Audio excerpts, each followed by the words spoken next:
Hello guys!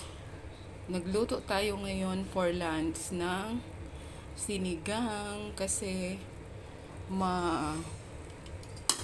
sabaw yung panahon guys.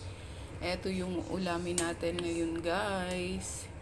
Sinigang na baboy with sigarilyas, with okra, and petchay.